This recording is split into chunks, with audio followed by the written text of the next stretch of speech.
Hi, Creek Kids, Pastor Dave here.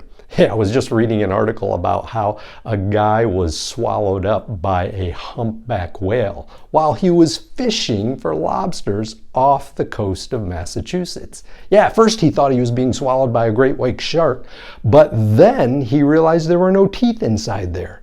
He was in that mouth and it was completely dark, and the whale was moving and shaking because he could tell he had something that didn't belong in his mouth.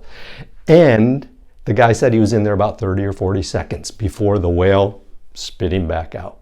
You know what? We know from God's word that a man named Jonah was disobeying God, running from God, and God sent a whale to swallow him up in the sea until Jonah was ready to obey. 3 days and 3 nights Jonah was in that belly, and when he prayed and confessed his sin and said, God, I'm ready to obey you now, the whale spit Jonah out, just like he spit this guy out.